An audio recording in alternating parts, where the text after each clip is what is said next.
Você não é o menino da Lava Jato?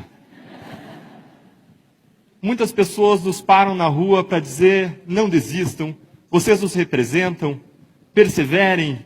E essa senhorinha simpática virou sorrindo para mim e disse, ah, meu filho, isso aí não vai dar certo. Ela me fez lembrar daquela hiena Hard dos desenhos animados, você lembra? O que mesmo que ela falava? Ó céus, vida, ó azar, isso não vai dar certo. Você conhece alguém assim, que perdeu as esperanças, que acredita que o Brasil não tem jeito? É possível nós vencermos a desesperança e nós derrotarmos a grande corrupção impregnada nas nossas instituições. Mas isso depende de nós. Nós podemos reduzir o sofrimento humano causado pela corrupção, mortes em estradas ruins, desigualdade de oportunidades, falta de segurança pública, escolas péssimas, doenças causadas por falta de água tratada e de esgoto, aflição em filas de hospitais e tantos outros problemas. Lutar contra a corrupção é uma questão de justiça social, de compaixão e de realização de direitos humanos. Por isso, hoje nós vamos falar sobre sonhar, perseverar e ousar na luta contra a corrupção no Brasil. Bom, eu vou começar pelo sonho. Quando eu saía da faculdade, há 15 anos atrás, eu tinha um sonho de um Brasil melhor. Mas mais do que isso, eu queria contribuir para ele. O caminho que eu encontrei para isso foi a carreira de procurador da República. Meu objetivo era, nos casos criminais, alcançar a justiça e, com isso, ajudar a evitar a roubalheira e recuperar o dinheiro desviado. Em 2004, eu tive o meu primeiro grande caso de corrupção. Identificamos mais de 70 funcionários fantasmas na Assembleia Legislativa do Estado do Paraná. O dinheiro dos salários era desviado pelo esquema. Passados mais de 13 anos, adivinhem o que aconteceu? Nenhuma pessoa foi punida e nenhum centavo foi recuperado. Um ano depois, em 2005, eu passei a trabalhar no caso Banestado. Acusamos mais de 680 pessoas por crimes graves. Sabem quantas foram presas? Pouco mais de 10, menos de 2%. Em seguida, num novo caso, réus foram condenados, inclusive por corrupção, a penas que superaram 40 anos de prisão. Agora tudo seria diferente. Contudo, em 2016, os processos todos tinham ido por água abaixo por questões puramente formais. A minha história é parecida com a do Brasil num ponto. É uma história de fracassos na luta contra a corrupção. Um estudo mostra que 97 a cada 100 casos de corrupção comprovada acabam em plena impunidade. As engrenagens do sistema de justiça criminal estão concatenadas, ajustadas para não funcionar contra os poderosos. Foi nesse contexto que no início de 2014 eu fui convidado para entrar na Lava Jato. Um caso até então desconhecido que era apenas uma montanha de trabalho. Como vocês veem, eu tinha várias razões para dizer não. Afinal de contas, nada que eu tinha feito até então tinha adiantado alguma coisa. Na vida, todos nós teremos frustrações correndo atrás dos nossos sonhos. Muitas vezes você não decide o que acontece com você, mas você decide a sua atitude diante do que acontece com você. Diante dessas frustrações, eu poderia amargar e desistir. Mas eu decidi não desistir. Eu decidi perseverar e aceitei o convite. Isso me deu o privilégio de fazer parte de uma grande equipe de agentes públicos que decidiu ousar por meio de um novo modelo de investigação. Com o trabalho inovador dessa equipe, o apoio da sociedade e uma série de sortes, foi possível avançar contra a corrupção e revelar um imenso esquema criminoso. Como esse esquema funcionava? Grandes empresas se articularam para inflar contratos bilionários com a Petrobras. Elas pagavam propinas para aumentar os seus lucros. Do outro lado, o interesse de agentes públicos casava com o desses empresários. Políticos e partidos escolhiam a dedo funcionários, altos executivos da Petrobras, justamente para que eles arrecadassem propinas. O suborno fluía para campanhas eleitorais e para o bolso dos envolvidos. Os recursos iam dos empresários até os agentes públicos por meio de lavadores de dinheiro profissionais, que faziam o dinheiro sujo parecer limpo. As investigações comprovaram o pagamento de mais de 6 bilhões de reais em propinas e os prejuízos da Petrobras são estimados em até 42 bilhões. Como resultado, apenas em Curitiba, 282 pessoas foram acusadas por crimes como corrupção, lavagem de dinheiro e organização criminosa. 107 já foram condenadas a penas que somam mais de 1.600 anos de prisão. Muitas dessas pessoas eram e são poderosas. Dentre eles, 6 ex-parlamentares, um ex-presidente da Câmara dos Deputados. Em Brasília, apenas a colaboração da Odebrecht implicou quase 1/3 dos senadores e ministros e quase metade dos governadores. Além da punição aos criminosos, estão sendo recuperados aos cofres públicos mais de 10 bilhões de reais, quando a regra no Brasil é não recuperar nenhum centavo. O que a Lava Jato revelou na Petrobras já é muito grave. Mas as provas trouxeram à tona um monstro ainda mais assustador. Esquemas semelhantes estavam espalhados em vários órgãos federais, estaduais e municipais. Descobriu-se que políticos e partidos desonestos escolhem para cargos de direção de órgãos públicos pessoas incumbidas de arrecadar propinas. O dinheiro enriquece os criminosos e financia caras campanhas eleitorais garantindo a reeleição. Ou seja, a corrupção alavanca a permanência dos corruptos no poder, o que gera mais corrupção, o que gera mais permanência dos corruptos no poder, formando-se um círculo vicioso que deturpa a democracia e torna a sociedade brasileira prisioneira da corrupção. O esquema da Petrobras, portanto, é apenas a ponta de um gigantesco iceberg. Estima-se que a corrupção desvia no Brasil 200 bilhões de reais por ano. Bilhões! Isso me traz a um ponto fulcral. Não importa se você é de esquerda, de direita, de centro, de cima, de baixo, de lado, você tem algo importante para fazer com 200 bilhões. Você poderia, por exemplo, triplicar o orçamento federal em saúde ou em educação, ou multiplicar por 5 tudo que se investe em segurança pública no nosso país. Se você quer um país melhor, não há como alcançá-lo sem nós enfrentarmos esse problema. E pela primeira vez as coisas começaram a dar certo. Agora, o que a Lava Jato faz é um diagnóstico. Mas não basta diagnóstico, nós precisamos de tratamento. A corrupção sistêmica pode ser comparada ao apodrecimento de maçãs em um barril. O problema não é resolvido simplesmente retirando as maçãs podres. É preciso mudar as condições de luz, temperatura e umidade que fazem as maçãs apodrecerem. Muitas pessoas acreditam que a Lava Jato vai transformar o Brasil, mas é preciso ir além da Lava Jato. Isso nos leva ao final do ano de 2014, quando, para atacar causas centrais da corrupção, foram desenvolvidas propostas legislativas que ficaram conhecidas como 10 medidas contra a corrupção. Elas foram uma iniciativa inédita e ousada do Ministério Público em conjunto com a sociedade civil. O seu objetivo era prevenir a corrupção, reduzir a impunidade e recuperar o dinheiro desviado. Elas alcançaram o apoio de mais de 2 milhões de brasileiros que, por meio das suas assinaturas, as tornaram um projeto de lei de iniciativa popular. Em 2016, enquanto o Brasil chorava a tragédia que vitimou o time de futebol da Chapecoense, a tragédia de avião, na calada da madrugada, a Câmara dos Deputados destruiu as propostas. No lugar das medidas anticorrupção, foi aprovado um projeto que objetivava amarrar as investigações.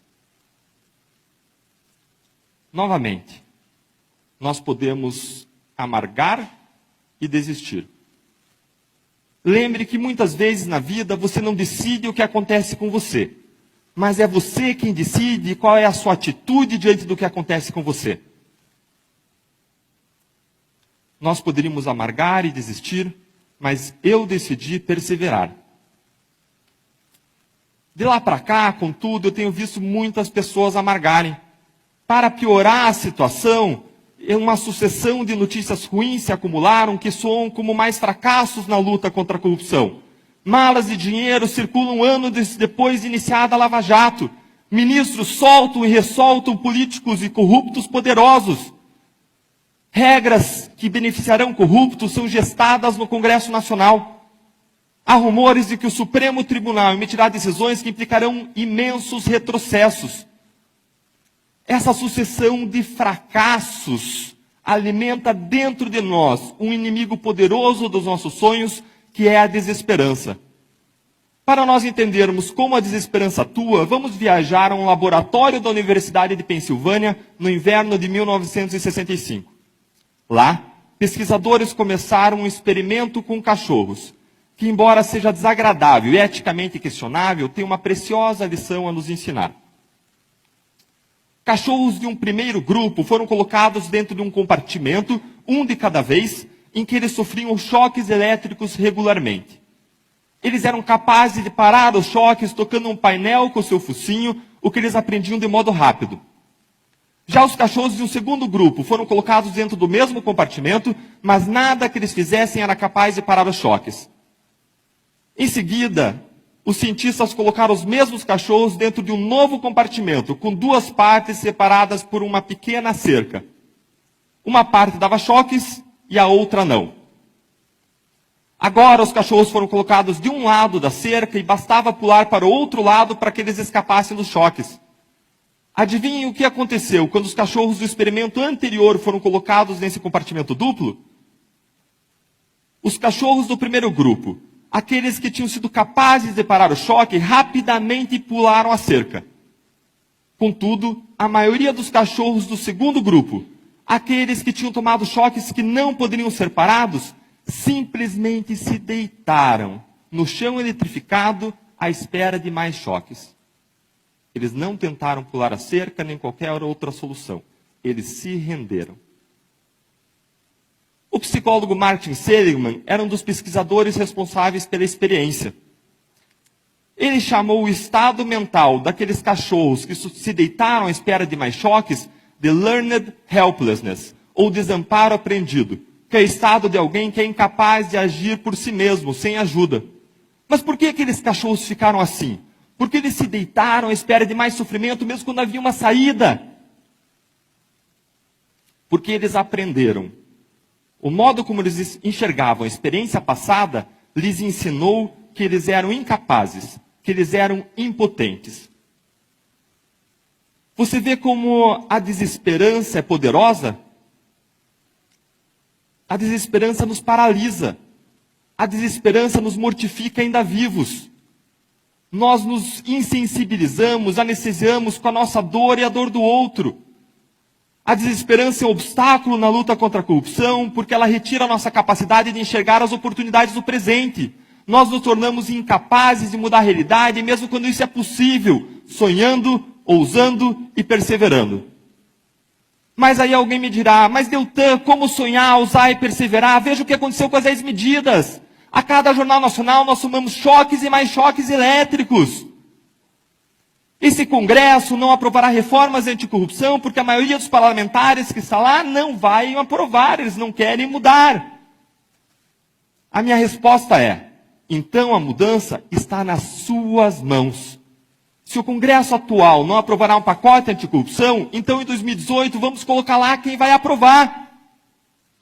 Enquanto nós conversamos, aliás, entidades respeitadas da sociedade civil estão seguindo, sonhando, ousando e perseverando. Elas articulam uma grande campanha anticorrupção para 2018. Várias delas estão desenvolvendo um super pacote anticorrupção para promover a integridade no ambiente público e privado. Esse pacote vai além das 10 medidas e aproveita grande parte delas, propondo ainda, por exemplo, melhoras nas licitações, na transparência, no sistema político eleitoral, na educação de crianças e jovens e nas regras de compliance. Ele será submetido a uma discussão ampla e aberta com a sociedade civil e, se for aperfeiçoado e aprovado pelo Congresso, revolucionará a luta contra a corrupção no nosso país. A estratégia agora não é mais coletar assinaturas. É escolhermos como novos senadores e deputados apenas os candidatos que possuem um passado limpo, têm um compromisso com a luta anticorrupção, têm um compromisso com valores democráticos, E, além disso, o que é importantíssimo nesse momento do nosso país, apoiem o pacote anticorrupção. A ideia agora é nós tomarmos o endosso ao pacote como um critério inafastável para o voto que o cidadão conjugará com outros critérios da sua preferência. Não se trata mais de apenas uma campanha de voto limpo. Agora nós selecionaremos candidatos que nos levarão a um conjunto de leis que incentivarão a integridade, as quais com o tempo nos levarão a candidatos mais íntegros, o que tende a nos levar a novas leis que incentivam a integridade, inaugurando um novo círculo, agora um círculo virtuoso para o futuro. O meu maior medo é que alguns de nós, muitos de nós, como aqueles cachorros que se deitaram à espera de mais choques, não percebamos que em 2018 existe uma cerca baixa sendo colocada perto de nós. Nós podemos dar um grande salto contra a corrupção no Brasil.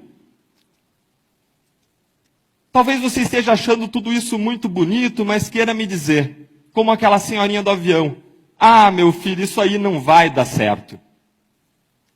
Se você perdeu as esperanças, eu quero dizer que eu entendo você, mas eu quero propor um exercício mental. Pense na pessoa que você mais ama na face da terra. Talvez a sua mãe, ou o seu filho, o seu marido ou sua esposa. Imagine agora que você vai ao médico e ele lhe diz que essa pessoa que você tanto ama tem uma doença terminal e possui poucos meses de vida. O que você faz? Você vai para casa esperar ela morrer? Ou você vai fazer tudo o que estiver a seu alcance para salvar a vida dela? Indo de site em site, de médico em médico, dobrando seus joelhos e buscando a cura, ainda que seja improvável?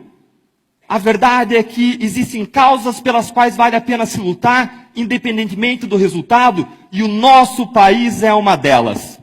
Lutar contra a corrupção é lutar pelo nosso país, e lutar pelo nosso país é lutar por quem nós mais amamos, e nós jamais desistiríamos deles.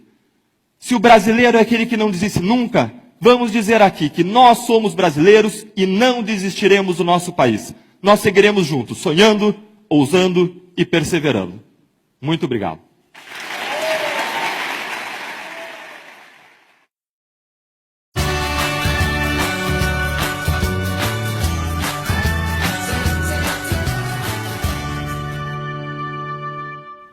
Um tempo atrás, numa viagem de avião, eu sentei confortavelmente numa poltrona da classe econômica e uma senhorinha se sentou do meu lado. Ela se virou para mim toda simpática e perguntou: "Você não é o menino da Lava Jato?" Muitas pessoas nos param na rua para dizer: "Não desistam, vocês nos representam, perseverem." E essa senhorinha simpática virou sorrindo para mim e disse: "Ah, meu filho, isso aí não vai dar certo." Ela me fez lembrar daquela hiena Hard dos desenhos animados. Você lembra? O que mesmo que ela falava? Ó céus, vida, ó azar, isso não vai dar certo. Você conhece alguém assim, que perdeu as esperanças? Que acredita que o Brasil não tem jeito? É possível nós vencermos a desesperança e nós derrotarmos a grande corrupção impregnada nas nossas instituições. Mas isso depende de nós. Nós podemos reduzir o sofrimento humano causado pela corrupção, mortes em estradas ruins, desigualdade de oportunidades, falta de segurança pública, escolas péssimas, doenças causadas por falta de água tratada e de esgoto, aflição em filas de hospitais e tantos outros problemas.